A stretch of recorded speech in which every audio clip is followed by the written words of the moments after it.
Hey everyone, I just wanted to record some thoughts I was having while thinking about playing Diablo 2.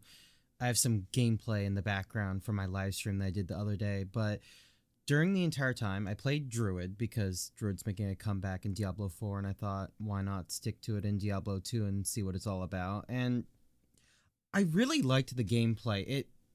It felt like Necromancer, but I really felt like a Beastmaster, like I controlled the minions, and with the darker atmosphere of the game, it made it a lot of fun. Like me and my buddy were just going around, and granted, it's Diablo 2 Resurrected, so it's a little bit more up to date, but it still felt old and like true.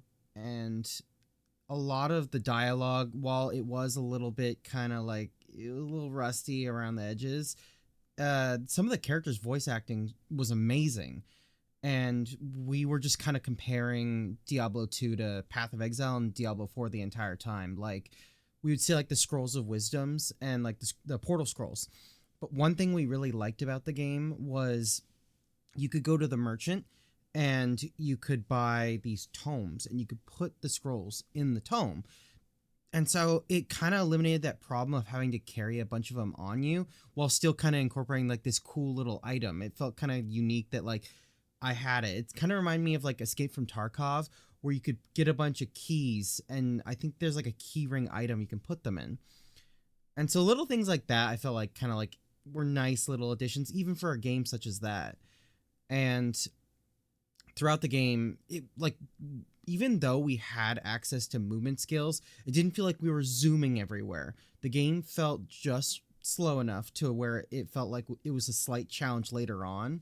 Early on in the game, I will admit we were kind of cruising through it, but there was this one point where my buddy, he ended up dying to this rare all of a sudden, and I ended up finishing up the rare, and I saw like 7,000 gold on the ground. I was like, oh, what's going on here?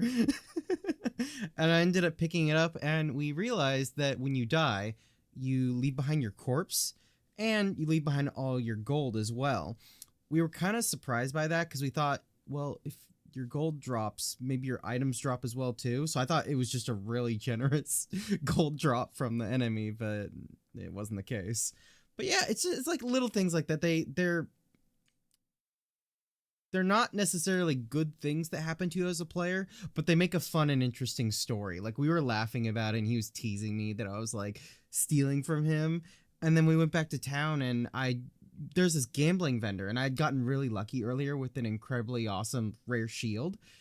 And when we got back, I spent the money for him and dropped the items, and we got like rarity white items and rarity magic items. Basically, it didn't go well, but it's little things like that, and being able to walk around with like 5 ravens and 5 wolves around me, surrounding me, like it's kind of like a pack, you know what I mean? And then my buddy throwing around these like ice holy faith bolts. I honestly thought he was a sorcerer, but it just was a really good time. And if you're waiting for Diablo 4 and you need something to do and you can't scratch that, ARPG itch, I'd highly recommend taking a look at Diablo 2.